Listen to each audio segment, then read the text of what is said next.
Jesus Christ. Honestly, I'm no one told me they were prog rock. Wind me the fuck up. Finally, Jim, we are now live. You'll be glad to hear, with the fucking sick Asylum City Zoo. We only went live because Jim's been whinging like fucking anything, like an old woman. He doesn't shut up.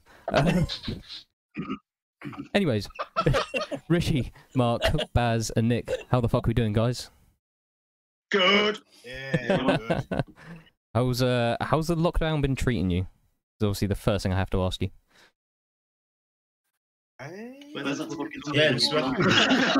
Shit. It's fucking shit. Let's be honest. It's strange, man. It's strange.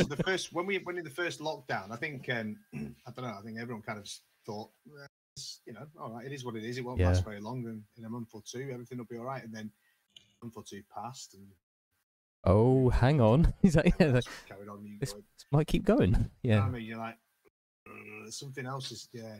I mean, for me personally, it was in a really strange way because the first 3 months, I had my son. He didn't go to nursery or anything like that, so I was 2 years old, and I was at home working with him. Yeah. Trying to work for 3 months, so it was the first time me and him had actually spent a load of time together, just us. Wicked. Which was really scary. That's so cool, though. It worked out really well in that respect, but that was cool. But yeah, the rest of it was. Cool. I mean, not being able to jam is just, you know. Yeah, I think like that's like everyone that we've talked to, like since we've been doing this, I've been like the one killer thing is like, being creative and being like musicians and stuff. Like it's just an absolute fucking killer, just being locked at home. And not having like other people to like bend stuff off of, you know, because like that's like the best bit about the creative thing is, you know, like pick up a guitar and just say like, dude, I got this riff, what do you think? And someone saying, oh, cool, like, and jamming it, right? Like that's been, you know, that's kind of what us guys have like built ourselves on. So not having that taken away from us just seems so fucking alien. I don't know about you. I mean, we've been quite. I mean, obviously as a band, we're I don't know whether it's the norm or not. I don't really talk to the bands about how they write and record stuff, but I've always, for years and years, for all bands and every version of whatever band I've been in, I've always wrote most of the stuff at home. Yeah. Because I live in Preston, the rest of the guys live in Manchester, or I've lived around Manchester. It's been quite difficult to. It's not a case of you can just kind of pop down the road and say, "Meet up and let's do this." We have a designated night. A lot of the times I've recorded stuff and then sent it to the guys and said, what do you think? Yeah. So throughout lockdown, that's not actually been any different for me, that side of things. So I've probably recorded maybe five or six, maybe 7. I don't know, guys, more than that. 14. 14. No, 7, fucking 14. Oh, sorry. So I've written 14 different songs. Because that side of things wasn't any different. But obviously the horrible thing is that I then don't get to turn up and, you know, what normally happens is then we'll go to rehearsals and I'll get the feedback and say, we like this, and this, what about we do this? Yeah. And we work on it together. We haven't had to get to that bit yet, which is unfortunate. But yeah, man, that kind of sucks. From my perspective, the creative side has been okay, but it's not the same. Yeah. It's definitely not the same. I'm fucking loving that, like, as you say, you like come up with ideas and Mark just chimed in there straight away, like, 14! You've written 14 fucking songs, like, you know, so, like, it's obvious, like, you're, like, really, like, the guy that just throwing millions and millions of ideas out there, just throwing them at the guys, so, Rishi, you're, like, you're the front man, you're the main dude in the band. Who does what in the band? Talk us through, man. Talk us through, like, who does what then? There's no main dudes. So Mark is the lead singer, front man. I mean, he hates being called the front man, don't you? Yeah. Horrible. Yeah. Face tells it all, yeah. Basically, the way it works is... Yeah, but you're the man at the front! There's 3 of us at the front.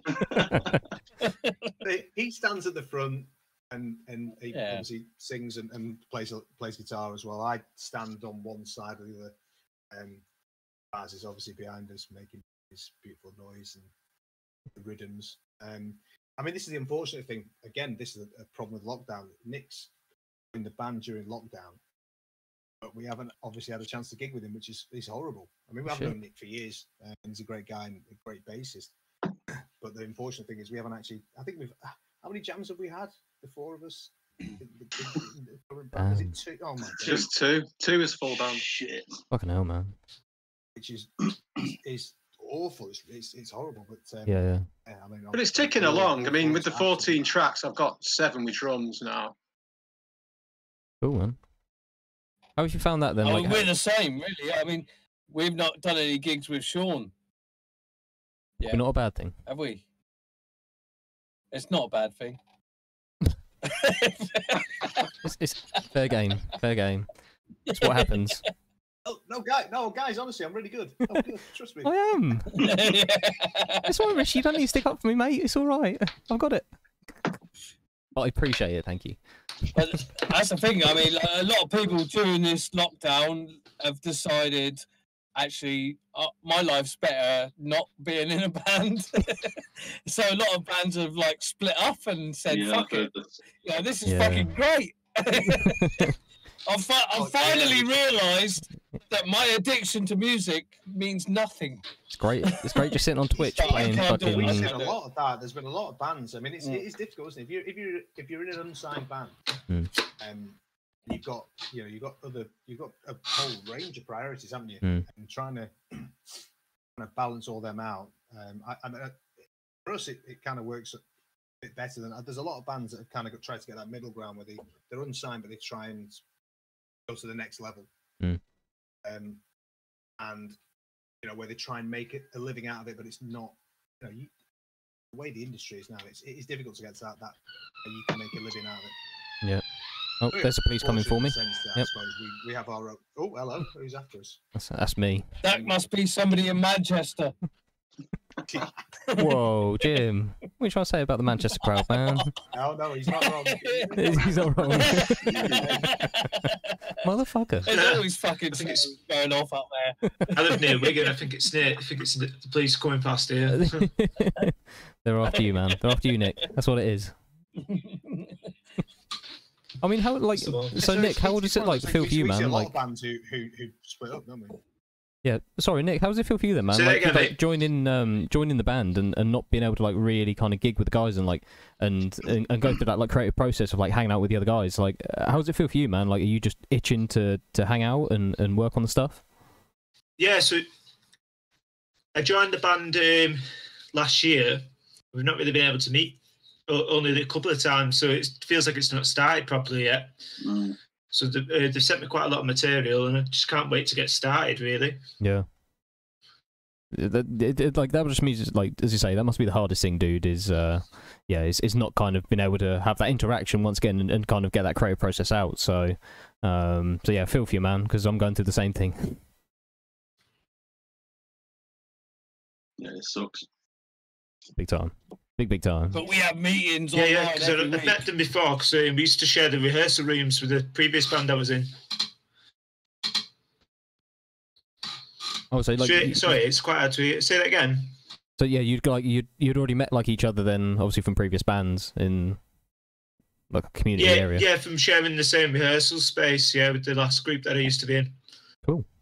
Yeah, we've seen Nick on stage before. We know he works, so it's a no-brainer to have him in the band. He's awesome. Yeah. But it's needs to just get going now, doesn't it? When we needed a new bassist, and Nick got in touch with us, it was like I'd been in contact with a couple of the bassists, but as soon as Nick messaged me, it was I know the guy, I've seen the guy, I know what he can do. Yeah. Came down to rehearsals and we jammed with him the first night, and it was before. I think I was in contact with two of the bassists at the time, and I think Nick had gone down after we jammed. Nick went down to his car to take some gear down, and the three of us kind of looked at each other and were like, "Yeah, he's the guy." Yeah, exactly. Yeah, after like as you say, like seeing what he'd done before, and you didn't really need a CV almost because you'd seen it. Well, that was it. Nick was about to carry his amp out, and he said, "No, just leave it." Save his back. You just didn't want to lift me up, did you? Yeah, that was it. We didn't want to help you lug it out. Like it. His amp's huge. Oh, really? What isn't it? Ampeg or something? Yeah, it's an Ampeg SVT, and it's a 4x10 cab, so yeah, it does weigh quite a bit. Oh, that's a fridge freezer. Yeah, but the old one was the fridge freezer. That one's just the freezer. Because you can get those 8x10 ones as well that don't fit anywhere, and like That's the one, yeah. The one that kills the drummer when they try and help you. I'll keep that away from me and Baz then. Why you everyone's drinking water here apart from you, Mark, who's drinking Budweiser. What are you drinking? Rish is on the proper stuff, man. Rish Baz is is on the whiskey of some sort. What is it? Jameson. Lemon and lime Jameson's. splash. Jameson. Good work. Right, we know what to buy you. Nice shower meet up gel. with you eventually. Shower gel. Lemon fresh. It's left over from the beard wash before. Is that stuff any good? I need some. Yeah, that lemon splash is pretty good. Oh, is it? I need it. Need a good new beard conditioner. That's Camille's like, oh, they're talking beauty products. I'm going for a bit. I know. I'll just get too wrapped up in this shit. There's only so much Mr. Sheen us guys can handle. Yeah, I don't know. Bit of disservice Camille now. says hello. Oh, he just fucked off. That fair. So- I've only just noticed Darth Vader behind you. Yeah, I know. Well, how did he sneak in? Say good, dude. Saying I've only Baz, just yeah. noticed behind Baz, Darth Vader. Oh, yeah. Yeah. Well, my birthday's on May the 4th, so... He's been looking at me. It's your lunchbox, isn't it? It's your little Darth Vader lunchbox when he goes to work. You get this little bit, Richard. Who the hell is that, Mark? Has they got a name? That thing. I actually thought that was one of your kids. They're all asleep. Well, apart from the big ones, obviously. Freaked me out. I think What she's the called fuck Sam. is that? That is fucking freaky. Why have you got that just sitting around? Seriously. So, anyway, going back to the music, I was listening to you guys earlier today, and you can't help but noticing the Alice in Chains influence. Do you deny or agree? 100% agree. That's. I reckon the majority of the older material will sway that way, but not the newer stuff. Yeah, definitely the older stuff. What, not the newer stuff? As in, not the newer stuff that we haven't heard yet, or the stuff Yeah. we have heard. So, I mean, The aforementioned 14 songs are very much metal, trad, thrash, proggy, at least 6-minute long songs. Oh shit, really? Until I get older. Okay, so what, you've taken a direction to just go, right, hang on a minute, like we sound a bit too Alice in Chains, let's just fucking throw that under the carpet and No, I think it's a lineup change, wasn't it? Yeah, lineup change. Every time we... Yeah, I think it was more... Oh, sorry, Mark. That's all right. So when we get a new member, it just diverts again. Because compared to the last drummer, I'm a lot more double kick centric. Yeah. There's a lot of broken double kick patterns that you won't necessarily hear in Alice in Chains. So I think we're going a bit more proggy metal now. Yeah. Yeah, definitely. Yeah. I mean, you could hear that in like the, as I say, the later stuff, man. So Hello. we got the music tech in. Swizz, sound guy. Tech support. So, yeah, tech support. Tech support. Tech support. Tech support. You could turn the camera off if you want. Yeah. Yeah, sorry, that was like to answer your question. I think so when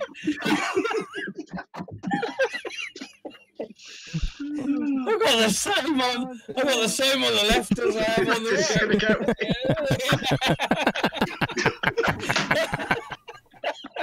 right. Oil.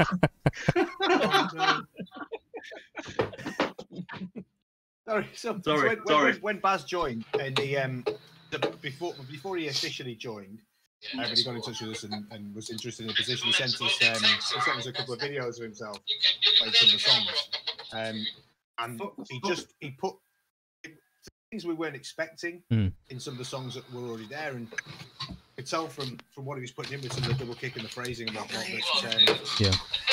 that it was a lot more in sort of along the lines of a lot of stuff that I've grown up with and the stuff that I write and play. So straight away, they were quite in tune. Sorry, I'm hearing something back in the microphone. It was about 5 minutes behind. 1 minute. Not me. Okay.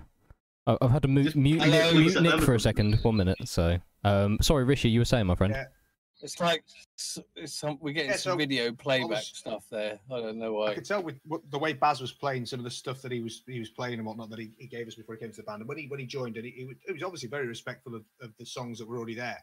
He wanted to put his own spin on them, and the spin he was putting on was kind of the direction I was going in terms of what songs I was writing. A bit more thrashy, a bit more prog. I mean, I've never thought I was prog, but just lots of different lots of more riffs and patterns and whatnot. Yeah. Cool. So, so that's once again, it's a conscious effort to kind of move away from more of that sludgy sort of stuff, and say the less of the Alice in Chains kind of stuff. Like, I mean, I was like hearing like a lot of like more like Clutch, you know. So, I mean, personally, I've been listening to a lot of Trivium. Oh no way! Cool. The last 2 albums, so a lot of. I mean, Baz has noticed this, that a lot of the stuff that I've been writing in some of the newer songs I've sent to him as drafts, there's been a lot of Trivium sort of influence in there. And, sweet. I don't know, it's one of those things with Baz and I, with some of the stuff that I write riff-wise, I kind of have an idea of what he's going to do anyway. Yeah. The things sort of gel well together. So we found that on the single that you guys have heard, obviously the latest one on Add Your Name, kind of had an idea in my head of what I would like to hear drum wise. Yeah, and I've always been like that when I write. But as soon as he came back with what he had, it was beyond what I sort of imagined. Yeah, definitely. I was gonna say like that had like a real, as you say, like lots more like double kick in there compared to the older stuff. And just kind of, I don't know, just kind of, and like I don't mean it in a derogatory term, but like a more of like a sophistication to the way like the song was, kind of created almost. And it's interesting you mentioned the Trivium thing, because I find like Trivium are one of my biggest influences. The first band that really got me into metal. So when you sort of say Trivium, like kind of what era are you talking? Because you know I find that every album is so different from the last, and the next album is so different from the previous. Trivium, it's a very strange thing with Trivium. They're one of the bands that if you listen to what we've written over the years, you probably listen to some of the stuff I've written, work out what Trivium album I was listening to at the time. Yeah. Because when the new albums come out, so a lot obviously the stuff I've been listening to, the Sin in the Sentence and What the Dead Men Say, there's a lot of that now appears in some of the stuff that I'm doing in the new stuff. Yeah. I would say whenever I'm writing, I get really creative. I tend to be listening to Trivium, and it tends to be Ascendancy. Yep.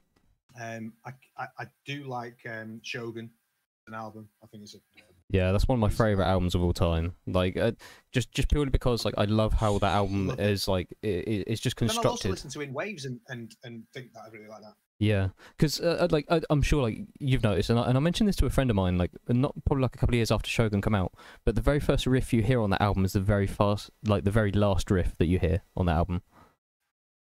I don't know if you knew that. Yeah. But like once again, it just shows like. You see a piece of art from from the overview. It's not just a collection of 10, 11 songs.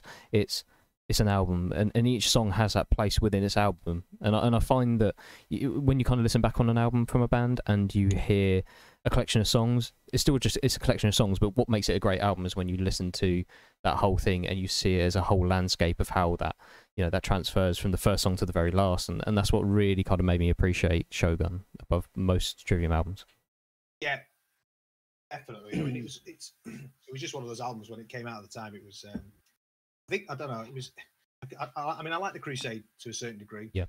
I think they were. I don't know whether they were hamstrung by what they were expected to do, rather than kind of this is what we do. And I don't know whether. Well, I hate using the return to form kind of thing, but when the sentence came out, it was a pleasant, not pleasant surprise, but I thought it was a brilliant album. Yeah. What did you think of Vengeance Falls? Back to sort of the songs I was. Oh, I actually really enjoyed that. Me too. Yeah. In a strange way, there's a lot of songs on there that I sent Mark actually a song. I did an acoustic cover of "Sin in the Sentence" and "What the Dead." No way. Oh, what's the last? Yeah, what's the last song on the newest album? The Ones We Leave Behind. The ones, yeah. So I did an acoustic cover of both of them. No way. And I sent them to Mark just as this is what I've done. But I originally did it because I used to do Vengeance Falls. Some of the songs on there, I used to do them acoustically just myself. Yeah, man. I think that album's so underrated. Such a good album. Yeah, man. I think that album's so underrated. Yeah, I really enjoyed that album. Yeah, no, likewise, absolutely love it. So, but yes, sorry, we went off on a total thing there about Trivium. Don't get me started on like things. So, Mark, like you being like the dude who sings, like what are kind of your influences? Like, what singers like do you kind of look towards if you're looking for inspiration, dude? Fuck. Fuck, I haven't heard of him. Well, obviously you've heard the Chains thing. Of course. Love Alice in Chains. Love Faith No More. All the 90s metal bands, really. Yeah. I don't know anything by Trivium. I don't know really? anything by. Yeah. I love Slipknot. That's probably the newest band I like. Okay. I don't know, man. Sometimes you like want to like Rich will write a song, and I can hear what people might think I should sing. Yeah, I get that. But then I do the opposite because I don't want to be predictable. Even though now you think we're all sound change, which is predictable. So with the change. That's it. It's like always trying to like second guess people, and as you say, like not necessarily just do what should be done. I guess. Yeah. I can hear somebody getting a beating. Someone's getting like a spanking in the background somewhere. I can just hear like ah. Is this going back to the whole getting noshed off under the desk thing, or?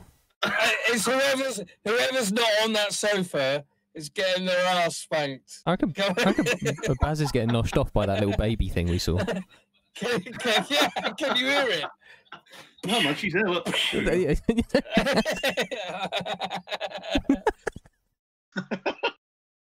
Yeah, the lips are clean. It's all good. That's creepy as hell. It's all Camille's a fan of Slipknot, aren't you, Camille? Yeah, first album in second. I love them. What do you think of the latest stuff, Camille? I'm saying, man. Well, latest.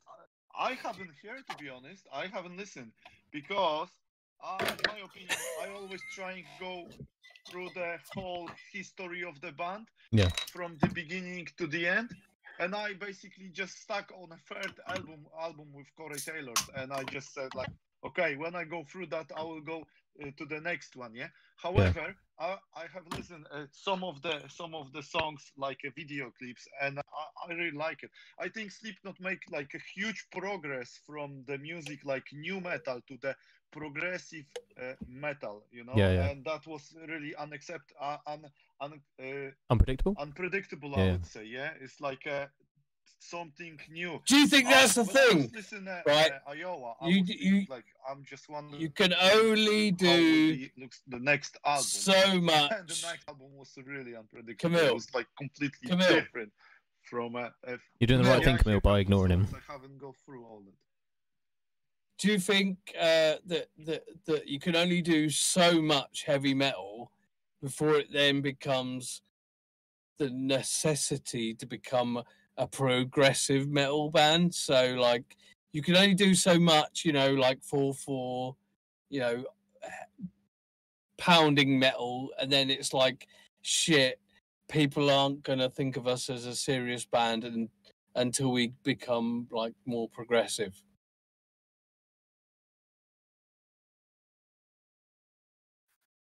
I think I reckon with a lot of bands, you know, you get to a certain point where you you're always going to be getting gigs. You're always going to be booked on major festivals. So I look at Slipknot, and I think when they did their first couple of albums, they satisfied a niche in the market. It was you know, the first one was clearly new metal. Yeah, clearly. You know, with a lot of the, and then you moved on to Iowa, and Iowa was like, well, do you know what? This is going to be really brutal, because that was what the market demanded at the time.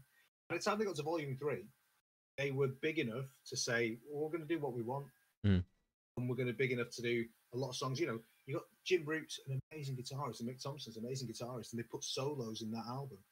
Yeah, and it's very rare to hear them doing epic solos like they were doing. Yeah, no, and really I think strange. whenever they've gone into an album, they've done what they've got to a point where they can do what they want and they can make the album. So, I mean, I've always had this argument. That our old bassist Bob he's massively into Iron Maiden. Yeah, and I'm not a massive Maiden fan. I like a lot of the songs, but every time I listen to Maiden, I never think that they're any different from previous albums. And I kind of like it when bands take a big leap. You can go from album 1 to album 2 and go, that's a big difference. Album 2 to 3, a big difference. And I think that Slipknot do that. yeah. I could, you listen to the latest Slipknot and compare it to 3 or 4 albums previous, and there is a big difference. Yeah, it's a massive difference. difference. Maiden. Yeah. I think Maiden are an amazing band. Yeah. No, definitely. Yeah. I mean, there's something of like having your own DNA, and having your thing. But then, I mean, you go through like member changes and stuff, and this is obviously something that I'll move on to in a minute because I'd like to ask Baz a question in regards to that. But yeah, I think there's a lot to be said for keeping that DNA like throughout that, and you can see with Slipknot that DNA is there straight from the self-titled up to the latest album, but it's definitely waned and it's moved. And Corey Taylor's obviously discovered himself and his vocal ability, which has changed the scope of what Slipknot do completely. But once again, we're seeing different like musicians come in there, different things happening. Obviously on the musician front, Joey Jordison was omitted from the band, and obviously Jay Weinberg's come in. So I want to ask a drummer to a drummer, what is your opinion of Jay Weinberg, Baz? Sorry, dude, I think you're on mute. I can't hear you.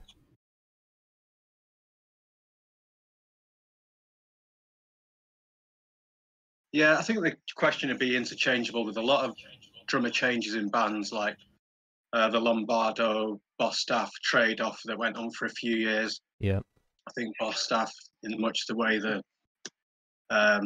current Slipknot drummer is, just kind of keeping it corner, keeping it real, more than putting his own personal creative expression into proceedings. Dude, I'm like, it's so refreshing to hear someone say that, because it really drives me mad that I hear everyone kind of saying how Jane Weinberg has kind of progressed Slipknot, because I really don't feel like he has. I feel like he's really gone in there and kind of just filled the boots. You know what I mean? And yeah, and like you see. I think there's just. Sorry. Yeah, there's so much like broadcast now of like drumming becoming more of a athletic sport than a musical instrument. Yeah.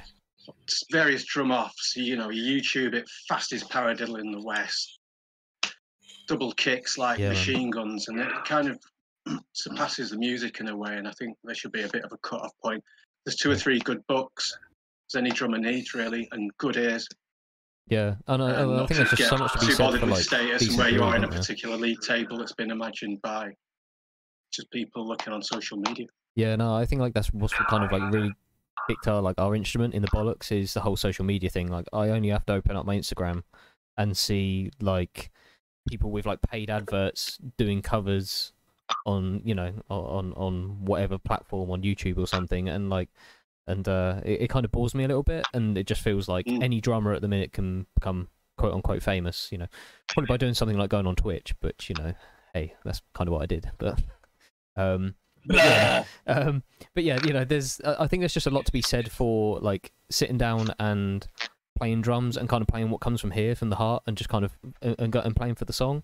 And then what I see a lot of guys doing is like just trying to play the most bombastic, like crazy stuff that they can play. And this is Richie. I'll kind of come onto the Trivium thing. It's when I very first heard the Sin in the Sentence, I just hated it, because the drumming was just all over the place. It was like, look how many crazy fills I can do, look how many blast beats I can do, like, and I was like, dude, this sucks. Like, it really sucked. Like, in my opinion, that was my first like take on that. I don't know what you thought. Yeah, true. I'd much prefer to listen to Jeff Porcaro or one of the great James Brown drummers, or Siggy from the Meters, just holding it down. Yeah, man. And then when the fill comes up, it's a bit special. No, I'd say that. I understand what you're saying about the Sin and Sentence, because there is a lot going on. But I must admit, when I heard that, the first thing I thought was it was a return to. It reminded me of the original drummer Travis. Yeah. Because there was a lot of similarities in there. I sort of get it. That, and it's funny because when you're talking about Trivium, and obviously it's not to talk about Trivium for the whole night, but I'm happy it's enjoyable because not many people I know are really into Trivium, so it's refreshing for me that I get to talk about it. But I felt with him, I mean, I think he's a phenomenal drummer. He's insane. And I was so impressed. I'm too old. I've sent Well, we know Baz that. loads of videos of him saying, I mean, just look how Yeah, he is cleans it when up. He's doing whatever He's sweet. Yeah, no, and like watching like I some of think I prefer his Alex's drumming like in the- live in stuff the- as well. It's so Alex effortless. Spence, It's isn't so effortless. It's insane. Like when you watch him playing, it's like it's you know, it doesn't look like he's really striking the drums with any kind of velocity at all, because his technique is absolutely on point. So yeah, he blows seems my mind. unbelievable. But I prefer his drumming in the latest album, because I think he was more at home then, and maybe it was a personal choice for him. It was this is a big band, I'm coming in, and there was a lot of big shoes to fill. Perhaps he thought on that album that there's a certain way I need to go, Yeah, and that was to be as impressive as I can be, because Trivium fans, and I see this on a lot of fan board messaging things and that, they've always been critical of previous drummers after Travis had left, and they all got a lot of stick for various different reasons. Yeah. I don't know whether it was a case of, this is a band I need to show what I'm made of, and I need people to believe that I belong. He seemed more relaxed in the latest album, and there was a lot more, like Baz is saying, I do like, when you've got a big groove going on with some songs and things like that. It's a bit different with black metal and some of the death. But yeah, I think he sounded more relaxed in the newer album. yeah. No, I'll definitely go with that. Yeah, definitely go with that. I mean, another drummer like who's my idol is Ray Luzier of Korn, who of course took over from David Silvera when he left Korn. So, and once again, I know he got a lot of shit for for kind of taking those shoes. But for me, he's one of the greatest drummers that I've ever had the pleasure to meet him and watch him play live. And it's and he's very much that kind of dude who just plays for the song. He's all about the live show. What he can do the technical stuff, but he doesn't so much. I don't know. So yeah. I don't really know much about I Ray. love him as a drummer. I think he's amazing. Yeah. The one thing that really annoyed me, before I forget, and I went to watch Korn when he was playing with him, and the one thing, and his drumming was flawless. He's absolutely flawless. Yeah. I'll never criticize him on that. But every single stick match. Yeah. Central China, like a lampshade. Yeah. Oh, Yeah. It was every song, and I couldn't get as good as he was. It was the flicking the stick in the air and catching it, Too much showing off. But he was so good. He was too much showing off. But if you're good enough to do it, maybe that's just jealousy on my part. No, I don't know. I do get that. I do get that. I see some of these guitar solos, and I'm like, man, too much. Well, I don't listen to solos. I love guitar solos. I love Kirk Hammett's guitar solos. when you pay for 3 hours of Metallica, when you pay 3 hours of Metallica and you get like 40 minutes of Kirk Hammett playing the solo, I'm happy. It's just a wah pedal. That's all it is. Yeah, I know. I know, but I love wah pedals. I love them so much. I love wah pedals as well. It might only be a wah pedal, but it's the same as a double kick. You need to work on your calf and your shin muscles. You do, yeah, you do. It's like I've worn out a few. Because one of like my favorite guitarist is Dimebag Darrell, and he used to keep like he wouldn't use the wah pedal live. He had someone doing it for him off stage. If I'm he did. Yeah, you're absolutely right. Yeah, so cool because it takes up the moving around on the stage, and when you can afford to have somebody doing it by the control desk, why not? Why the fuck do you need to go up there and go do it? I might actually try and connect it to Baz's drum pedal. Do it. Whilst you're doing your kicks, my wah's cut off. Something to think about. Dude, the wah's gonna go crazy. So Nick, what about you then? Who's your favourite? It's got to take off mute. I hope we can hear you, Nick. Off mute. There we go, Mum. Hello. Yeah. That's can you it. hear me? Hey, buddy. Yeah, I've got quite a few favourites. Cliff Burton was a favourite. Well, that's fucking cliche, isn't it? Not Lemmy from Motorhead, no. Yeah, don't. Actually, And, Lemmy wasn't that great, actually, but yeah, Cliff was great. I was gonna say, like Nick, who are like the bass guys that you look to at the minute, then, dude? Cliff was, yeah, it was awesome, and I was quite a fan of Mudvayne when I was younger. Yeah, where does that whatever it is, fucking sick. Dig. That was a fucking tune. Absolute fucking tune. Yeah, that's the one. Had to play it out. You can stick that on the Spotify at the end. What, the dig? Dig. Thanks for Yeah, watching. the internet signal there is absolutely wank. Is it? It sounds all right now. It's you, Jim. You're whack, mate. I think that's what you're saying. Can you tell? Well, yeah. What is in that thing that you're smoking? Yeah, I know that. You put like airwick in it or something. Yeah. You have a nice fresh breath. Fucking loony. So like, what's what are you guys like working on at the minute? Then like, what's going to be the progression? Are you guys like looking to put out like another EP or like an album at the minute, or are you kind of just hanging off and waiting to see how things unfold and then try and get a gig in, or what's kind of the plan for Asylum City Zoo at the minute? Oh, we've got 14 fucking songs to look after, haven't we now? Thanks to Richie. Do you know how many lyrics that is, dude? Mark, I line them up, you knock them down, my friend. So you dude? I said I line them up, you knock them down. Oh yeah. Yeah, I was trying to be nice to you and not put too many vocal areas, but after a while, you know, when you're at 7 minutes on, it's going to be a shit one. Yeah, fuck 'em. I apologise. What made you come up with a name? There you go. This is Mark's question. Yep. Yeah. Fucking hell. It's a bit of a story. I've got like a weird type of asthma that is it's like dormant for years at a time or months at a time, whatever. But when I have an asthma attack, it's really severe. The last time I was hospitalised for about 3 weeks now, it was really, really bad. I was put on this ward with these people who were basically had it. And I woke up one night and there was this guy who'd gone nuts and he was pulling like this his IV out of his arm, and there's another guy over there shitting on the bed. And there was just people dead over that side. It was just fucking awful. And I texted the guys next door, I was like, it's like a fucking asylum here, or like a zoo or something. This is not a cheesy story, this is totally true. And we didn't have a band name at the time, and it just evolved from Asylum City Zoo from that experience. Yeah. A big stinking turd, dead people, and nutters. So there you go. And that's how Asylum City Zoo come together. I like that, man. Dude, I would ask the same question, because it's such like a random name, but it really rolls off the tongue. Oh, yeah. So there you are. There you go. A little bit like that rolls off the tongue as well. Oh, ha ha ha. Very funny.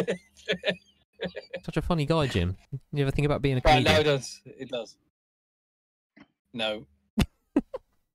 I mean, if Camille was here, we would ask him how he come up with the name Hedra, because I don't think I've actually ever asked him, but he's fucked off, so... He wouldn't tell me for years. He wouldn't? You know? I do know, but I can't repeat it. Why not? Because it will get deleted from Twitch. No, it won't. Does it involve getting your dick out? It will. No, it's worse than that. We're fine then. As long as there's no nudity, we're fine. Hurry up, Jim. Come on. Hey man, you gave me a fucking shit time about going live. I'm gonna give you a shit time about this. I actually don't know. To be fair. Oh fucking hell! After all that, okay. So I'm gonna get onto one of like Jim's favourite stories, and that is his worst experience live was him shitting himself whilst on stage. So, no, we done that last week. Yeah, I know. Well, you know, so move on from last week. No, mate. No, you gave me a fucking hard time earlier. It's now time for me to cash in. So that's Jim's worst experience was him shitting his pants. So what's the worst experience you guys have had whilst playing live? I nearly passed out once, singing a stupid high note and holding it for a long time. Oh really? I felt myself going like this, and I just caught myself and oh shit. No fuck. stand on the mic stand, and they knock my front teeth out. What else? I'm not sure myself. I don't know. That's it. That you remember. I mean, I'm similar to you, Mark, in the passing out thing. I think I go a bit whenever I'm doing a scream in a song. I can do it in rehearsals and I can do it when we record it. But when it comes to live, and you're just in that zone, and you go a little bit too far, and you hold it too long, and you go to, and your eyes are popping in. So every time we do carved in the song, every time we sing that, or I sing that scream at the end, I'm trying to hold that. When we finish that bit, I'm like, yeah, browning out. Need to check my pants. You know what I mean? Trying to work out what's going on. Just have a quick check round the back. Just shake your legs, shake it out. Falling over yet. But I'm fortunate. I don't think I've ever had anything. The only time, remember that gig we played in Wales years ago? I nearly fell off the stage there because with the crackheads on the left-hand side of this. Yeah, the crackheads. Yeah, in Wales. Yeah. The crackheads, is that the name of the place, or was it just for the crackheads? No, these actual crackheads just getting fixed in front of us. No way. Horrible. Fucking hell. Yeah, it was mental. So I went to the left-hand side of the stage. I finished playing the wah, doing my little Kirk solos. I went to step left, and the side of the stage just kind of went. Oh shit. Yeah, now the band we talked to last week, like they actually, like their very first gig, they fell through the stage. Brilliant. It was like jumping up and down straight through it. So, Titanic. which I think is pretty insane. Like for your first gig, like shit can only get better than that. So, like, hats off to them, man. They styled it out. So, I respect that. I got a lot of love for that. Baz, what about yourself? What's the worst thing that's happened to you on stage, dude? Nothing notable that I can recollect. Like drum pedals falling apart, or like the like usual old bass drum just chasing itself across the stage? Yeah, just kit malfunctions, nothing of massive note. They're all fun and they're See, us drummers, you know what I mean? We don't, you know, kick off about it. We don't brag about shitting ourselves, you know. We just get on with it, man. We make the show happen, don't we? Yeah, Jim. When you talk about shitting yourself, I'm sure. Well, there's not really that much that can go wrong for a drummer, apart from breaking a drum skill, or forgetting the fucking drumsticks or something. You know, like there's one gig I did. We were supporting DEFCON 1, and I'd lent the guitarist at the time my amp, right, and he plugged it in and broke it. Yeah, pretty much broke it. Long story. But like as he plugged it in, there was a split in the cable, and I was watching it like go along the cable like a fuse towards my amp, like these sparks fucking going towards it. I was like, shit, what do I do? So I literally pulled it out because I didn't want anyone fucking destroying my fucking orange amp. I'm sorry. It's nice enough that I've lent you my gear, but I don't want you to ruin it for me. And so that was quite a tragic thing as well. Or it could have been a tragic thing, but I saved it by electrocuting myself. And you didn't shit yourself? Oh, was it well, like before I joined the band when the old drummer Paul? Was it rehearsals where he's kind of playing along, threw up and then just carried on playing? Oh, that was years ago, yeah. Yeah, that's sort of thing. Oh, you used to a lot, to be honest with you. Just bit of a... Oh, yeah, okay, right. You just vomit. Yeah, can't believe people. Like I'd probably just done it like right in time as well. It's actually really impressive. Yeah. And Nick, what about yourself, man? Like, what's the worst shit that's happened to you on live stage? Can you ask him? Nick. I think there's a bit of a delay. Go on, man. I played a gig in Bolton one time. That's pretty bad as it is. That's enough. That'll do. And there was a bad. That's bad enough, yeah. Sorry, dude. Yeah, there was. Yeah, it was an outdoor gig, and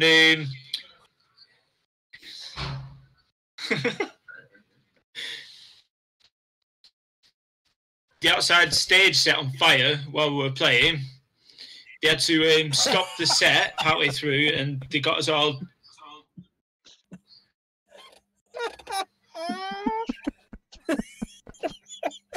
The best thing is there's a delay, and this makes it so much better. My internet's shit.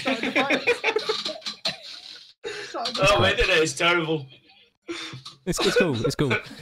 So those watching say there's a bit of a delay for Nick. So I think we better just give him a couple of minutes to compose himself while he explains about the stage burning down.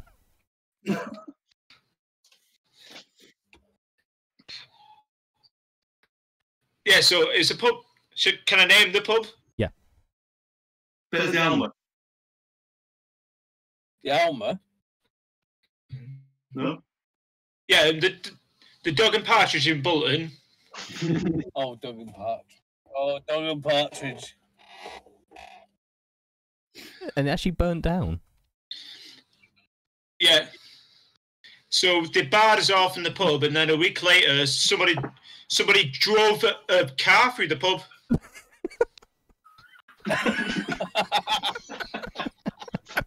I mean, yeah.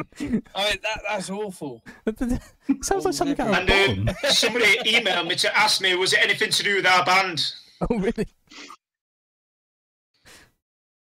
Fucking well, I didn't realise so much happened in Bolton, to be honest. But I'm surprised it wasn't the Alma. I really am. Yeah. Of all the venues in Bolton, you would just imagine. No, I like it there. The Alma Inn. The Alma Inn. Did you start What's so notorious about the Alma Inn? I've obviously never been there. It's hilarious when you walk in. It's a tiny little pub, and you see the stage, and there is an actual stage, and you get 5 or 6 people in front of the stage, and it's rammed. Oh, okay. It's literally tiny, small. Yeah. But anytime you go there are about 30 or 40 people who think they can fit into that space. So it's literally just everyone just like full on like fucking sardines. But the best bit about that place is the sound. Yeah, guy, because the Alma, and I mean best in very close. He's the biggest alky you'll ever meet in your life. Who, Jim? He's absolutely leathered. Apart from... every time you go. Yeah. He's awesome. Hello? You do a sound check, you do the line check with him, and he's, oh, what do you want? Yeah, I'll do this, do that, whatever. Yeah. I remember one gig with him. I went to him and said, oh, sorry, mate, because I couldn't. It was so dark. I said, what's the resistance on this cab? Mm. He just looked at me and said, I can't give a fuck. Yeah. Okay then. Like, well, I don't want to blow anything up. And he's like, well, just play. I paid you for a fucking rock show. You play a rock show, lad. Is it? Play a song, mate. Play a song. Is that, yes, yeah. Blow shit up, we pay extra. You'd be there, so Mark would be there going, vocals up, and you look for him, he's not there, he's at the bar. Man. Like, I think we've all played a gig like that. Wherever you go, man, in this country. They're all the fucking same. The further north you go, the less they give a shit. Like, I fucking played Preston as well on the hill. I can't remember the name of the venue, but yeah, it was exactly the same there. We turned up, we were like, who do we need to speak to? Oh, I don't know. I don't know. It's like the guy at the end of the bar going, fucking... sorry, are you our sound engineer tonight? Yeah. Yeah. Mate, Rishi, wait till you play a Beast Angler show, mate. Oh, mate. And we've turned up at fucking 4 o'clock, and they're not meant to be engineering till like 8 o'clock or like, you know. I know, look at the state here now. You've been on it since 4. And they're fucking pissed. They're leathered. Well, I have, yeah. I have, but I'm not a fucking sound engineer. Do you know what I mean? The best sound engineer ever. Mark, do you remember the gig we did at Retro Bar? We did a gig at Retro Bar in Manchester, and it was an all day. There were loads of bands on, and we were on last. And then partway through the gig, and like my guitar wasn't loud enough, and Mark's vocals and everything else. Like, we both were pointing over to the sound booth, like, you know, because it was so smoky, you couldn't see anything. So we're both like, turn that vocals up, guitar up lower. when the smoke cleared, we're like, where the fuck is he? And we look down and he's in the mosh pit. It's like Jumping around. Fucking living it up, yeah. Get back! Not do anything. It was brilliant. We were like, well, fuck it. You know, that's the way it is. Yeah. I'd rather him be having fun than yeah. I suppose, yeah. It meant for a good gig, but you guys sucked. So, like, you know, you had that horrible, like, the conditions, I suppose. But yeah. Please tell me Jim's not for another drink. No, maybe. Oh, he's already gone. It's all good. I've got something to play with, guys. It's all good. So, obviously, like, so once again, sort of moving on. You've got these 14 songs that are kind of like in the mix, sort of thing. Like, have you got like any plans once again for those 14 songs? Like, is this going to be like an album thing, or is it just like you're just creating songs at the minute and just riding out the storm? I think so. We all obviously sent a message last week with the announcement of what's going to go on and when we're going to meet. So I think the primary plan is we need to just get back to being in the room together. Obviously, yeah. Nick hasn't had that much time with us. I mean, Baz hasn't been with us that long, but we had big plans last year and we had all the gigs lined up and we're doing this, that, and the other. And it was this time last year was Metal to the Masses. We did, or was it just after this? Or we did Rush Fest in the. Yeah, and we had all these different plans. So we just need to get back, get jamming with Nick, go through a few of the songs, work out what we want to do. I mean, I think we do want to do gigs. We want to get gig ready and whatever else, and get that gig stamina and start doing. But I think our primary focus will be, other than just booking gigs haphazardly, we'll do them when we've got things that we can do. We just really need to work on getting our band. Just sharpening the tools, as you say, like, you know, ready to get back on the stage almost. Yeah, I mean, it'd be interesting to see what. Have you guys ever played? I can remember. Have you ever played like the Bloodstock Festival or anything like that?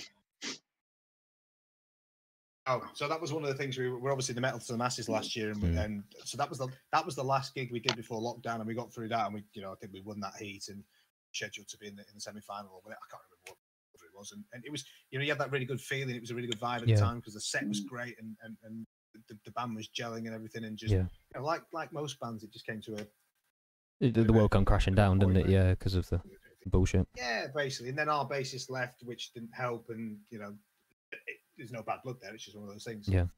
Like you said before, a lot of bands are actually finishing through lockdown because they can't cope with it and being able to do anything. So what we need to do is we need to get to whatever date it's going to be when we're able to all four of us be in the room together. And I'm sure the chemistries will be 100% on point there. Yeah, I'm excited. Thrash through some songs and work with some new stuff. Yeah. I mean, we've always had this in the past. You know, when you've not been able to jam for whatever reason for a couple of weeks, and you get that burning, don't you?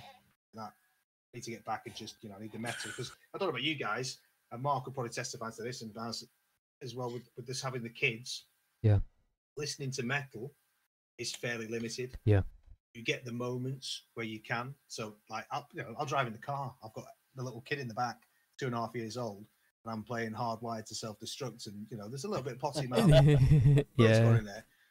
You know what I mean? And he's listening to it, and he's some of the words are coming back, and I'm like, oh no, these are the only opportunities I kind of get to listen to them. But when we get our Thursday night jam, that's what, you know, you get all that out in the 2.5 hours we're jamming, and then when you go back to the let's watch Peppa Pig or you know, whatever the other shit, whatever it is. It's always Peppa Pig. Yeah. No, that's cool. Like, as you say, you get to like exercise that demon, isn't it, and get that creative side out by, you know, slipping into that that kind of it's almost like another persona, isn't it? You know, going into that vibe. So, you know, and to kind of, you know, not to sound like it's putting a damper on the family life, because the family life's great, you know, and it's wicked to have that side of it, but you also need that balance, right? And I think that's maybe where, like, you know, as a musician, as a creative, that's where you suffer, right? Yeah, it's a creative person, yeah, we're all creative people, and if you don't have that release, you know, as much as I'm in my music room now, and I've got drums, I've got an amp over here, all the guitars here, and you know, it feels like it's a great room, but there's only me, You know, you don't quite get. You know, I can put the songs on and jam to them, but you don't get the same vibe. No, 100%. Yeah, no. This, even when we get to rehearsals, it's not that it's not even the rehearsing. You know, Baz and I used to get to rehearsals, and we spend the first half an hour chatting shit about jazz, Mozart, whatever the case may be, just absolute nonsense, and then right, plug in, play, boom, play some metal. Yeah. No, that's it. Like, yeah, as you say, even that, just like that shit chat. You know, I mean, just meeting up together and just having that. You know, I don't like the term banter, but you know, that kind of thing, the camaraderie, right, of just talking to each other and being able to like bend stuff off, and you know, like missing that is probably, like, as I say, the worst bit, I think, and certainly like one of my biggest pieces of inspiration and like motivation for wanting to do this, like, you know, meet up and talk to other bands, and in what is not the perfect situation, you know, having to do it over Discord and on Twitch, but it still kind of scratches that itch a little bit, and it means like you can go out and, as you say, have that shit talk, have that, once again, get that creative side out, and just kind of, and also the, you know, vindication that, you know, I'm not the only one suffering. Like, we're all fucking. Well, that was it, innit? It's fine, like we were all like, well, actually, let's just fucking use this as an opportunity to get together with a load of bands that either we do know or we don't know, that want to just kind of hang out for a while, and then maybe we can eventually do some gigs together, and, you know, awesome. you know, just let each other know like how much we give a shit about each other, and you know, we do. Well, because I know the band, I know you guys, and I obviously know Jim on Facebook and that, and it's amazing that, like, I mean, you guys are, you know, however many hundreds of miles away, but the people that we know in common is unreal, and it's a very strange thing in sort of underground metal bands.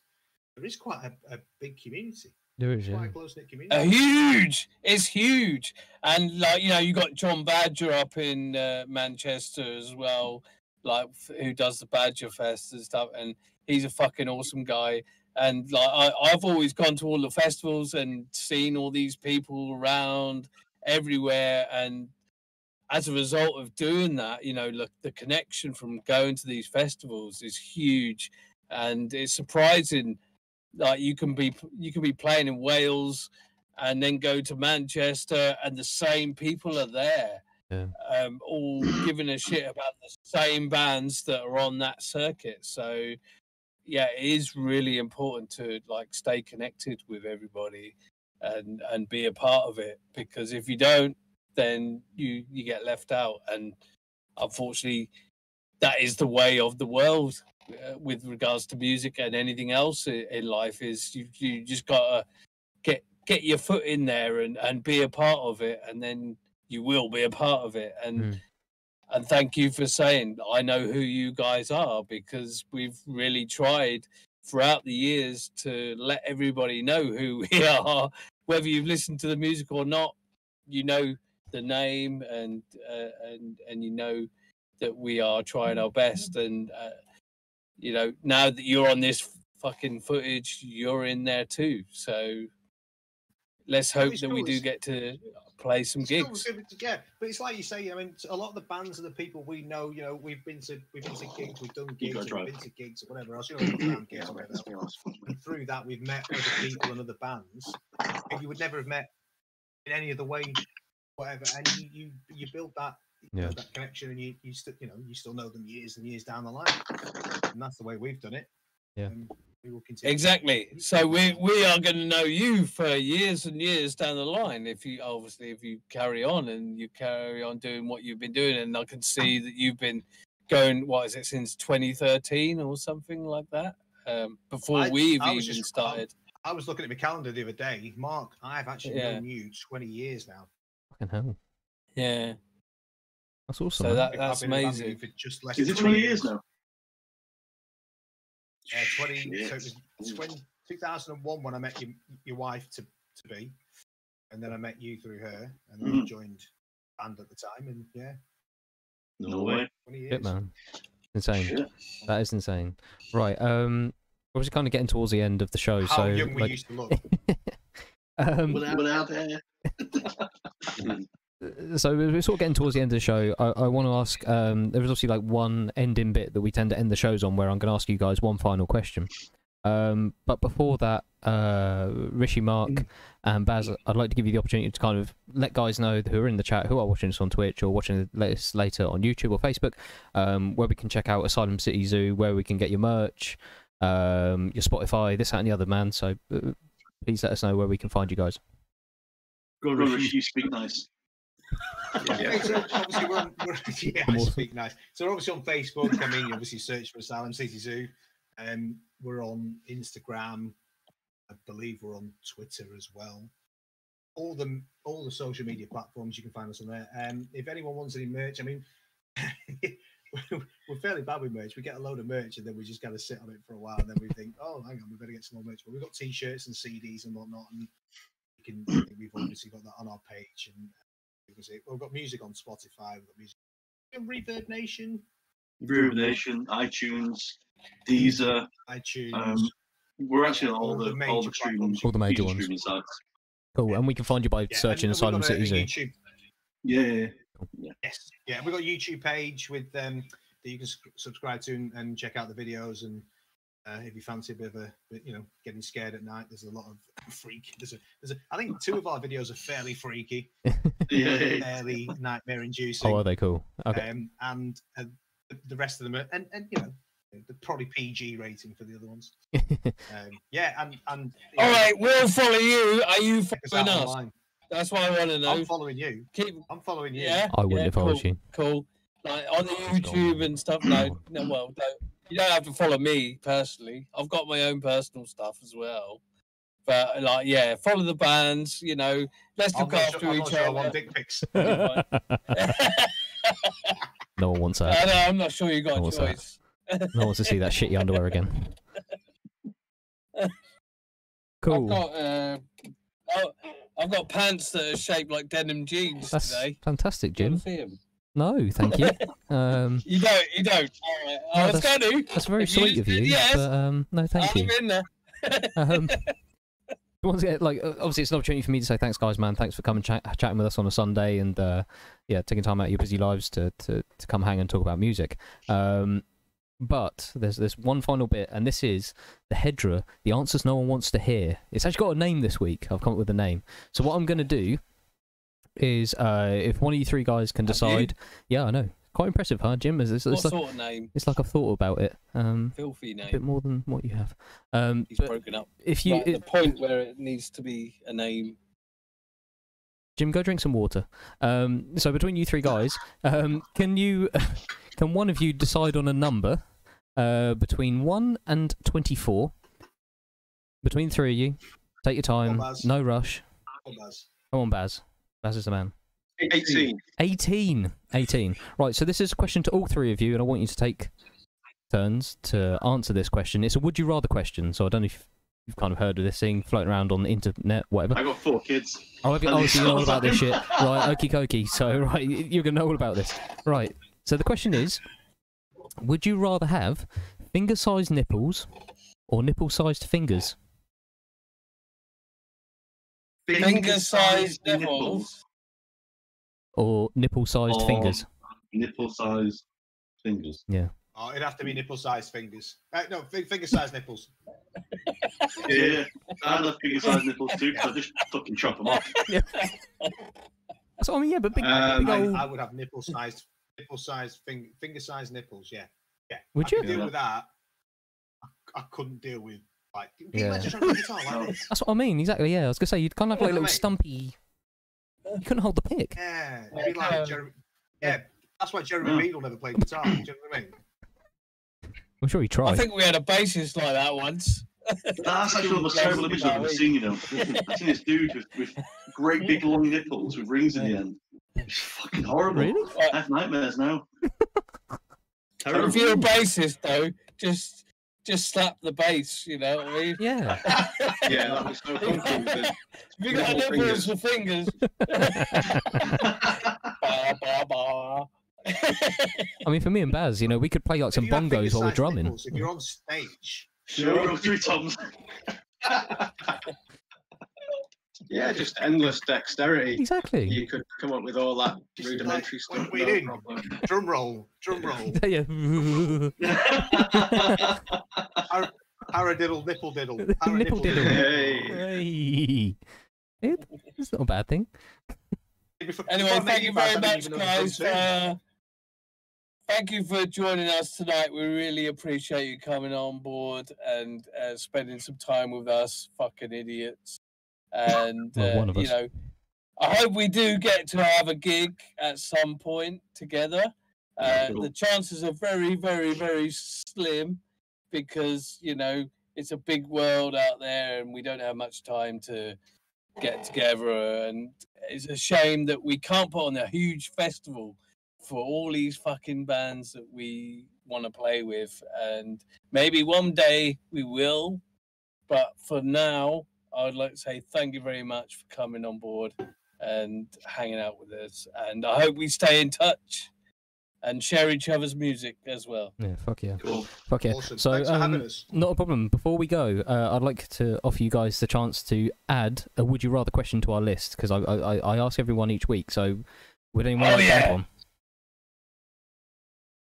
Mark, you think of some fucked up I've shit, got don't all you? sorts of freaky ideas. No, come on, Nothing Mark. better I than need to hear that. this shit.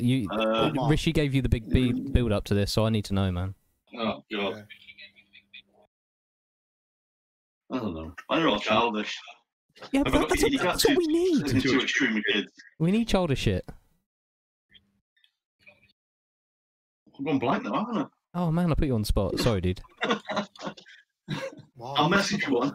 Have a good think. Feel free, man. Chuck it on the Discord or drop me a message. But yeah, dude. Once again, thanks so much, guys, man. Thanks for hanging out. So it's fucking wicked. So thoroughly enjoyed it, man. Easy. Cheers, fellas. Nice one. Thanks a lot. We'll see you all soon, Cheers, man. guys. All the best. Take it You're easy. awesome.